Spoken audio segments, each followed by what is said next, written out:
Hello dear students, welcome to today's class. हम directing का function discuss कर रहे थे और आज हम इसका पार्ट 4 कवर करने वाले हैं। देखिए, मैंने आपको बताया था डायरेक्टिंग के 4 एलिमेंट होते हैं: सुपरविज़न, मोटिवेशन, लीडरशिप और कम्युनिकेशन। तो सुपरविज़न, मोटिवेशन और लीडरशिप हम ऑलरेडी कवर कर चुके हैं। आज हम बात करने वाले हैं कम्युनिकेशन की। तो हम देखेंगे कि कम्युनिकेशन क्या होता है, कम्युनिकेशन के एलिमेंट्स कौन कौन से हैं, फीचर और इम्पॉर्टेंस क्या है कम्युनिकेशन की, फॉर्मल और इनफॉर्मल कम्युनिकेशन क्या होता है, कम्युनिकेशन में कौन कौन से बैरियर्स होते हैं और कैसे कम्युनिकेशन प्रोसेस को इम्प्रूव किया जा सकता है। ये सारे टॉपिक्स हम आज के लेक्चर में कवर करेंगे। तो चलिए स्टार्ट करते हैं। कम्युनिकेशन का मीनिंग क्या होता है? देखो, कम्युनिकेशन बना है लैटिन वर्ड कम्युनिस से, और कम्युनिस्ट का मीनिंग होता है कॉमन। अब कम्युनिकेशन का मीनिंग क्या है? एक पर्सन अपने विचार दूसरे पर्सन तक पहुंचाता है और दूसरे पर्सन को ये इंश्योर करना कि उसको वो विचार वैसा ही समझ आया है। ये होता है कम्युनिकेशन। यानी कम्युनिकेशन का मतलब होता है एक पर्सन से दूसरे पर्सन तक विचारों का आना जाना, जिसमें दूसरे पर्सन को ये समझ भी आना चाहिए कि क्या भेजा गया है। अगर ये समझ नहीं आया तो हम उसको इफ़ेक्टिव कम्युनिकेशन नहीं मानेंगे। जैसे मैं आपको पढ़ा रही हूँ तो मैं अपने विचार आपको भेज रही हूँ, अगर आपको वही चीज़ समझ आई जो मैं समझाना चाह रही हूँ तो कम्युनिकेशन इफ़ेक्टिव है, वरना कम्युनिकेशन इफ़ेक्टिव नहीं है। तो कम्युनिकेशन क्या होता है? कम्युनिकेशन एक प्रोसेस है जिसमें एक्सचेंज किया जाता है, आदान प्रदान किया जाता है। किसका? आइडियाज़ का, व्यूज़ का, फैक्ट का, फीलिंग का। आप कुछ भी शेयर कर सकते हो, ठीक है। और बिटवीन और अमंग पीपल, यानी दो या दो से ज़्यादा लोगों के बीच में कम्युनिकेशन होता है। अब ऑब्वियसली आप अपने आप से तो कम्युनिकेट नहीं कर सकते, तो कम से कम दो या दो से ज़्यादा लोग होने ज़रूरी हैं, ठीक है। तो कम्युनिकेशन क्या है? Communication is transfer of information. Information कुछ भी हो सकती है, कोई आइडिया हो सकता है, कोई व्यू हो सकता है, फैक्ट हो सकता है, फीलिंग हो सकती है, कुछ भी हो सकता है। Transfer of information from sender to receiver. जो मैसेज भेजता है उसको हम सेंडर बोलते हैं, जिसको मैसेज मिलता है, इन्फॉर्मेशन मिलती है, उसको हम रिसीवर बोलते हैं। With the information being understood by the receiver. ये इंपॉर्टेंट है कि रिसीवर को वो मैसेज समझ भी आना चाहिए, तभी हम मानते हैं कि कम्युनिकेशन पूरी हुई है। अब हम बात करते हैं एलिमेंट्स ऑफ कम्युनिकेशन प्रोसेस के, यानी कम्युनिकेशन प्रोसेस कैसे चलता है। तो देखिए, सबसे पहले एक सेंडर होता है। सेंडर एक मैसेज भेजता है, वो इस मैसेज को एनकोड करता है। एनकोड करने का मतलब है इस मैसेज को वो रूप देता है। जैसे मैं अपनी कोई बात कहना चाहती हूँ तो मैं उसको एनकोड करूँगी। एनकोड कैसे किया जा सकता है? लाइक मैं एक लेटर लिखती हूँ, ये एनकोड हो गया। मैं कोई ड्राइंग बना देती हूँ, ये भी एनकोडिंग हो गया, ठीक है। उसके बाद क्या होता है? एक मीडियम होता है, उस मीडियम के थ्रू वो मैसेज रिसीवर को पहुँचता है। रिसीवर उसको डिकोड करता है और फीडबैक देता है। फीडबैक भी इम्पॉर्टेंट है, क्योंकि तभी पता लगेगा कि रिसीवर को वो मैसेज समझ आया या नहीं। और बीच में होता है नॉइस। नॉइस क्या होता है वो हम अभी डिस्कस करेंगे, जो कि डिस्टर्ब करता है कम्युनिकेशन को। चलिए, सबसे पहले बात करते हैं हम एलिमेंट्स ऑफ कम्युनिकेशन प्रोसेस जो हमने अभी देखे। सबसे पहले है सेंडर। सेंडर कौन होता है? जो पर्सन अपने विचार दूसरे को भेजना चाहता है वो होता है सेंडर, ठीक है। अब सेंडर को हम सोर्स ऑफ कम्युनिकेशन भी बोलते हैं। क्यों? क्योंकि यहीं से तो शुरुआत हो रही है कम्युनिकेशन की। अगर कोई मैसेज भेज रहा है तभी तो कम्युनिकेशन प्रोसेस स्टार्ट होगा, वरना तो होगा ही नहीं, ठीक है। तो इसलिए सेंडर को हम सोर्स ऑफ कम्युनिकेशन भी बोलते हैं।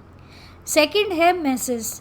मैसेज का क्या मतलब है? कि आइडिया है, थॉट है, ऑर्डर है, रिक्वेस्ट है, आप क्या भेजना चाहते हो दूसरे पर्सन को, वो जो कुछ भी आप भेजना चाहते हो वो आपका मैसेज हो गया। जो भी कंटेंट आप शेयर करना चाहते हो दूसरे इंसान से, वो आपका मैसेज हो गया।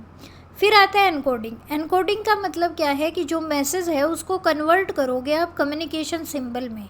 लाइक उसको कैसे कन्वे करना है? उसको वर्ड्स में लिख के कन्वे करना है, बोल के कन्वे करना है, पिक्चर बनानी है, या जेस्चर। जैसे कई बार हम हाथ हिलाते हैं, ठीक है, मान लो बाय करने के लिए हम हाथ हिलाते हैं, तो वो क्या है कि आप बाय करना चाहते हो, आपके अंदर एक आइडिया है, आप विचार व्यक्त करना चाहते हो। क्या विचार व्यक्त करना चाहते हो? बाय।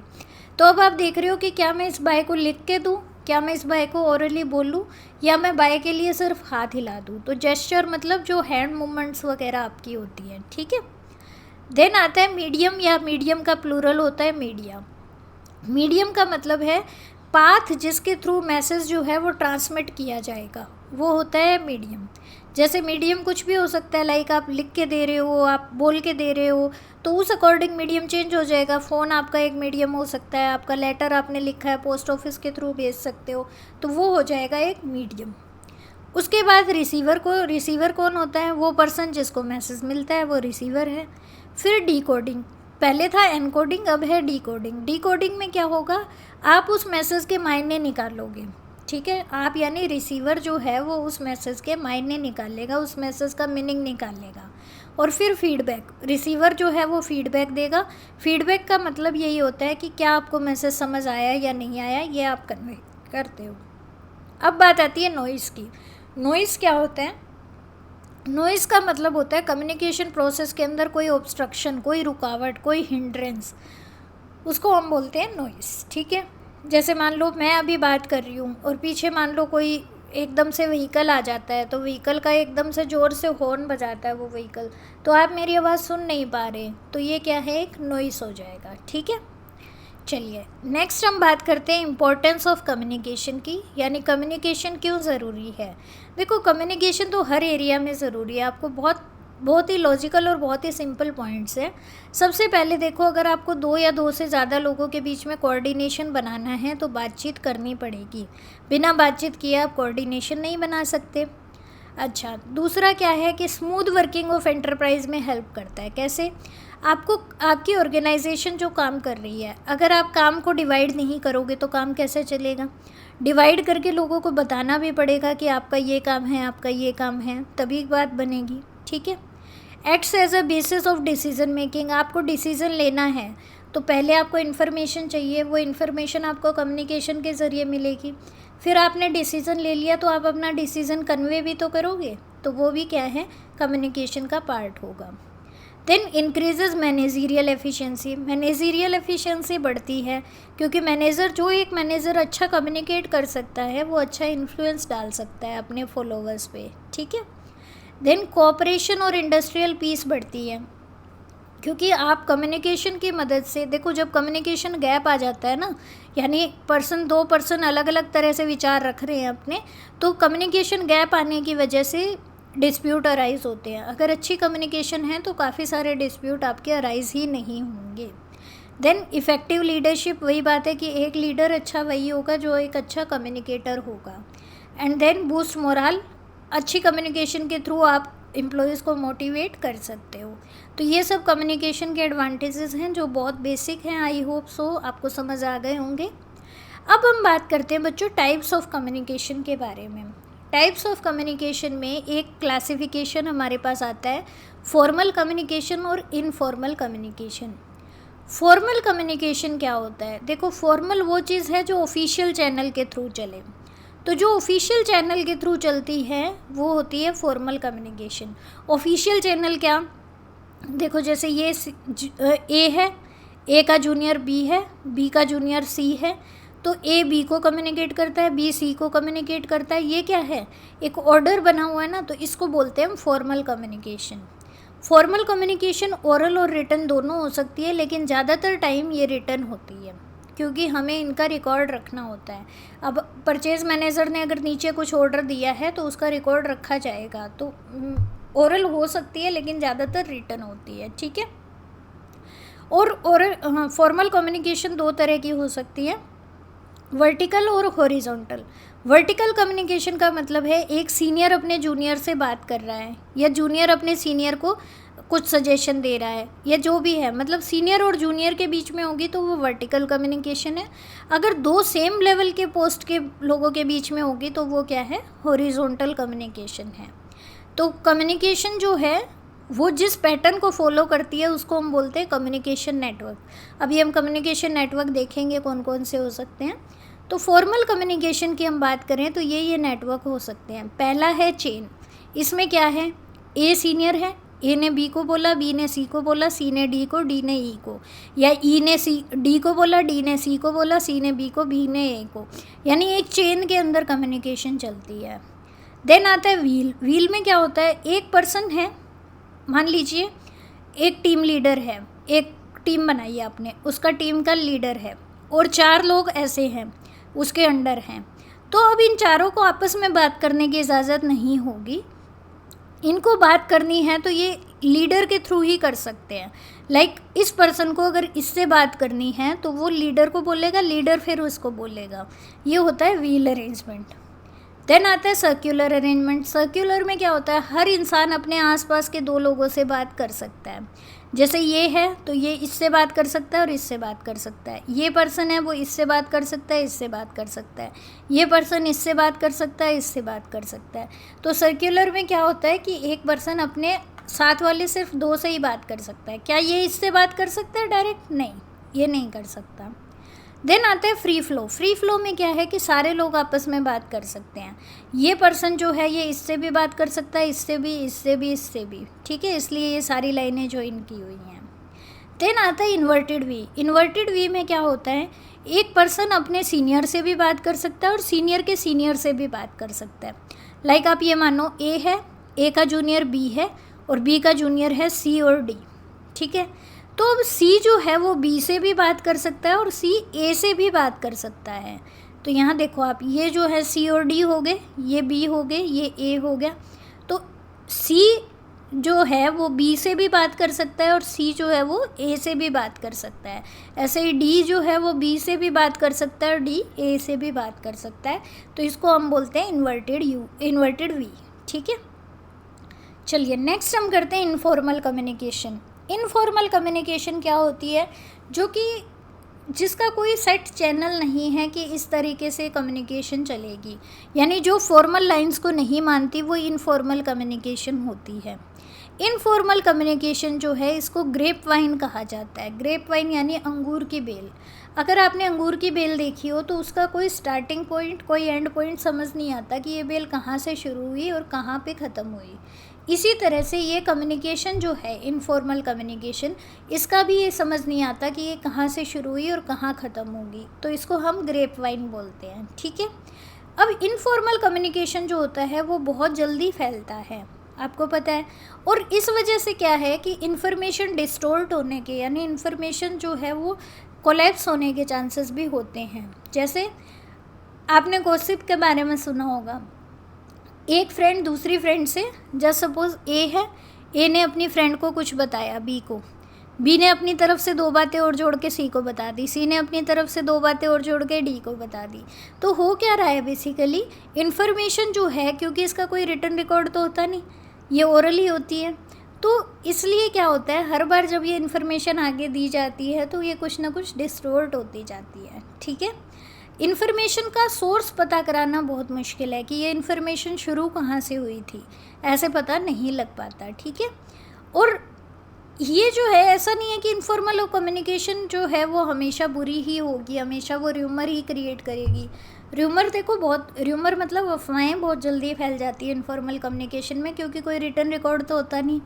तो बात चल रही है, जैसे बात चल रही है कि इतने एम्प्लॉयज़ को निकाल देंगे, ठीक है। अब किसी एम्प्लॉय ने अपनी तरफ से बना के भी अगर ये स्टेटमेंट दे दी होगी तो ये बहुत लोगों तक फैल जाएगी और एक अफवाह फैल जाएगी कि लोगों को निकाला जा रहा है, ठीक है। अब लेकिन इनफॉर्मल कम्युनिकेशन को आप यूज़ भी कर सकते हो। जैसे जस्ट सपोज़ 2 डिपार्टमेंट हैं, एक प्रोडक्शन डिपार्टमेंट है, एक परचेज़ डिपार्टमेंट है। यहाँ प्रोडक्शन मैनेजर है और यहाँ परचेज़ मैनेजर है।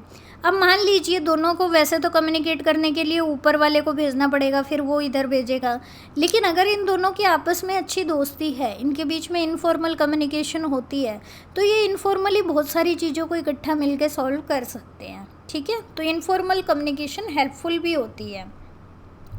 अब नेक्स्ट हम करेंगे ग्रेप वाइन नेटवर्क। देखो, फॉर्मल कम्युनिकेशन के नेटवर्क हमने पढ़े थे कि सिंगल लाइन हो सकता है, इन्वर्टेड वी हो सकता है, सर्कुलर हो सकता है। ऐसे ही गॉसिप का भी अपना नेटवर्क होता है। एक नेटवर्क है इसमें सिंगल नेटवर्क। सिंगल नेटवर्क में क्या होगा, सिंगल चेन में, सिंगल चेन या सिंगल स्ट्रैंड बोल लो। सिंगल स्ट्रैंड के अंदर क्या होगा, एक पर्सन एक व्यक्ति को और बताएगा, एक व्यक्ति दूसरे व्यक्ति को बताएगा, यानी आप एक एक करके इन्फॉर्मेशन दे रहे हो, आप किसी ग्रुप को इन्फॉर्मेशन नहीं दे रहे हो, ठीक है। देन आता है गॉसिप नेटवर्क। गॉसिप नेटवर्क में क्या होता है, एक पर्सन बैठता है और वो बताता है आ जाओ मैं बताता हूँ इसके बारे में, ये न्यूज़ चल रही है। तो यानी एक पर्सन जो है वो पूरे ग्रुप को इन्फॉर्मेशन देता है। यहाँ क्या था, एक पर्सन सिर्फ एक को दे रहा था, यहाँ पे क्या है, एक पर्सन पूरे ग्रुप को दे रहा है। देन आता है प्रोबेबिलिटी नेटवर्क, कि कोई पर्सन को दे दी, किसी को नहीं दी इन्फॉर्मेशन इस तरीके से, जैसे पूरे ग्रुप को नहीं दी, इसको दे दी, इसको दे दी, इसको छोड़ दिया, इस तरीके से। तो ये है प्रोबेबिलिटी नेटवर्क। एंड देन आता है क्लस्टर नेटवर्क। क्लस्टर नेटवर्क क्या होते हैं, एक ऑर्गेनाइजेशन में बहुत सारे लोग हैं लेकिन आपकी इन 4 लोगों के साथ बॉन्डिंग है, तो आप इन्फॉर्मेशन देते हो सिर्फ इन्हीं 4 लोगों को, ये होता है क्लस्टर नेटवर्क। ठीक है, तो ये ग्रेपवाइन नेटवर्क थे। अब हम नेक्स्ट बात करते हैं बैरियर्स टू कम्युनिकेशन। जब आप कम्युनिकेशन करते हो तो कुछ ऐसे फैक्टर्स होते हैं जो आपकी कम्युनिकेशन में टांग अड़ाते हैं, आप ये कह सकते हो, यानी कम्युनिकेशन को रोकते हैं। कौन कौन से वो बैरियर्स हो सकते हैं, सिमेंटिक बैरियर्स हो सकते हैं, साइकोलॉजिकल बैरियर्स हो सकते हैं, ऑर्गेनाइजेशनल बैरियर्स हो सकते हैं और पर्सनल बैरियर्स हो सकते हैं। इनके बारे में अभी हम पढ़ते हैं। सबसे पहले बात करते हैं हम सिमेंटिक बैरियर्स की। सिमेंटिक बैरियर्स क्या होते हैं, देखो, सिमेंटिक का मतलब है वर्ड्स या सेंटेंसेस से रिलेटेड बैरियर। वर्ड्स या सेंटेंसेस से रिलेटेड बैरियर, इसमें क्या क्या आ जाएगा, जैसे आपने मैसेज अच्छे से एक्सप्रेस नहीं किया, तो ये भी एक क्या है, अगर आपने मैसेज ही अच्छे से नहीं दिया, जैसे आपने कहा रोको मत जाने दो, ठीक है, आपने लिखा रोको मत जाने दो। अब 2 तरीके से इसको लिखा जा सकता है, रोको कोमा मत जाने दो, और एक लिख सकते हो आप रोको मत कोमा जाने दो। अब पहले सेंटेंस में आप बोल रहे हो रोको मत जाने दो, मतलब उस पर्सन को नहीं जाने देना है। दूसरी सेंटेंस में आप बोल रहे हो रोको मत जाने दो, मतलब उस पर्सन को जाने दो। तो दोनों के अंदर वर्ड्स तो सेम है, लेकिन कोमा की वजह से क्या हो गया, जहाँ आपने गैप दिया उससे वो है सेंटेंस क्लियर हो पाएगा। ठीक है, तो अगर आपने अच्छे से इसको क्लियर नहीं किया तो बैरियर बन गया ये कम्युनिकेशन का। देखो, बैरियर टू कम्युनिकेशन का मतलब है सेंडर ने जैसा मैसेज भेजा है रिसीवर तक वैसा मैसेज नहीं पहुंचा, या रिसीवर ने वैसा मैसेज नहीं समझा, रिसीवर को वो चीज़ समझ नहीं आई। तो ऐसा किस लिए हो सकता है, अगर मैसेज ही क्लियर कट नहीं बनाया गया तो समझ नहीं आएगा। देन सिंबल्स के अलग अलग मीनिंग होते हैं, कुछ सिंबल के मीनिंग कुछ और होते हैं, कुछ सिंबल के मीनिंग कुछ और होते हैं। तो ये होता है कि अलग अलग सिंबल्स के अलग अलग मीनिंग होते हैं, अलग अलग लैंग्वेजेस में भी होता है। जैसे मैं आपको बताती हूँ, जैसे एक वर्ड है बे, बे गुजराती में बोलते हैं 2 को, ठीक है, और हरियाणा पंजाब वाली साइड बे नाम से एक सब्जी होती है। तो अब आप किसी को कहो बे लाना, तो गुजराती में आप बोल रहे हो तो 2 लाना, और अगर आप पंजाब हरियाणा में बोल रहे हो तो आप बोल रहे हो कि वो सब्जी लेके आना, जिसको बे बोलते हैं। ठीक है, नेक्स्ट है फॉल्टी ट्रांसलेशन। फॉल्टी ट्रांसलेशन मतलब आपका काम था, आपका, मान लो मैं इंग्लिश में बात करती हूँ पर कोई और पर्सन है जो हिंदी में समझ पाता है, और मुझे मान लो हिंदी नहीं आती, तो मैं बीच में एक ट्रांसलेटर का यूज़ करती हूँ। ये आपने देखा होगा ना, जैसे डेलीगेट्स भी जाते हैं अगर दूसरे कंट्रीज़ में, तो आपस में बात करने के लिए बीच में ट्रांसलेटर का यूज़ होता है। तो ट्रांसलेशन अगर सही से नहीं की गई है तो भी मैसेज समझ नहीं आएगा। अनक्लैरिफाइड एजम्पशन, मुझे लगता था सामने वाले को इंग्लिश आती थी, तो मैंने तो ये अज्यूम करके इंग्लिश में मैसेज भेज दिया। अब मुझे पता लगा कि सामने वाले को इंग्लिश नहीं आती थी, तो मैसेज उसको समझ नहीं आएगा। ठीक है, देन टेक्निकल जार्जन, कई लोग अपनी टेक्निकल लैंग्वेज यूज़ करते हैं। अब टेक्निकल लैंग्वेज अगर आप यूज़ करते हो तो आपको तो पता है उसका क्या मतलब है, लेकिन सामने वाले को तो शायद नहीं पता हो। जैसे मान लो वो कह दे कि 1000 MT ऑयल की बात कर दी, अब MT उनको तो पता है मीट्रिक टन है, ठीक है, लेकिन दूसरे लोग को शायद ना पता हो, तो ये कन्फ्यूज़न हो सकता है। देन बॉडी लैंग्वेज और जेस्चर डिकोडिंग में भी कई बार दिक्कत होती है। देखो, हम इंडियंस की बहुत आदत होती है, हम अपना सिर हिला हिला के बात करते हैं। अब कई बार हमें इशारा करना होता है कि हाँ ठीक है कर दो, और हम ना की तरफ इशारा कर रहे होते हैं। अगर आप ध्यान से सोचेंगे इस चीज़ को, जैसे हम लेफ़्ट राइट अगर सिर करते हैं तो वो ना होता है, लेकिन कई बार हम हाँ के लिए भी ऐसा ही यूज़ करते हैं कि हाँ चलो कर दो कोई बात नहीं। ठीक है, तो यानी ये है कि बॉडी लैंग्वेज को इंटरप्रेट करने में भी दिक्कत होती है। तो ये सिमेंटिक बैरियर्स थे। अब हम बात करेंगे साइकोलॉजिकल बैरियर्स की। साइकोलॉजिकल यानी इमोशनल बैरियर्स कौन से होते हैं। पहला इमोशनल बैरियर है प्री मैच्योर इवैल्यूएशन। सामने वाले ने अपनी बात ख़त्म ही नहीं की, आपने उससे पहले ही उसको मीनिंग निकाल लिया, तो ये क्या है, प्री मैच्योर इवैल्यूएशन, तो मैसेज गलत जा सकता है। देन लैक ऑफ अटेंशन, आप मेरे से बात कर रहे हो लेकिन मैं आपसे सुन ही नहीं रही, मैं आपको सुन ही नहीं रही, मेरा अटेंशन ही नहीं है वहाँ, मेरा ध्यान ही नहीं है, तो ये भी क्या है, एक इमोशनल बैरियर है। नेक्स्ट है लॉस बाय ट्रांसमिशन और पुअर रिटेंशन। ट्रांसमिशन में कोई लॉस हो गया या पुअर रिटेंशन, मतलब मुझे पहले वाली बात याद ही नहीं होती। मतलब मान लो आपने मुझसे 4 दिन पहले कोई बात की, अब वो मुझे ध्यान नहीं है, अब आप आगे वाली बात बता रहे हो जो उससे रिलेटेड है, लेकिन मेरे पास तो वो पुराने वाली बात मैंने रिटेन ही नहीं की। अगर रिटेन नहीं की तो अब वाली समझ नहीं आएगी, ठीक है। जैसे अब ये वीडियोज़ चल रही हैं, एक वीडियो आप स्किप कर दोगे, अगली वीडियो समझ नहीं आएगी, ठीक है। नेक्स्ट आता है डिस्ट्रस्ट। डिस्ट्रस्ट मतलब आप सामने वाले पर्सन पे यकीन ही नहीं करते। जब आप सामने वाले पर्सन को डिस्ट्रस्ट की निगाहों से देखते हो, यानी जब आप उस पर भरोसा नहीं करते हो, तो आप मान के चलना कि आपको उसका मैसेज समझ नहीं आएगा, आपको वो मैसेज गलत ही लगेगा, ठीक है। चलिए नेक्स्ट आता है ऑर्गेनाइजेशनल बैरियर्स।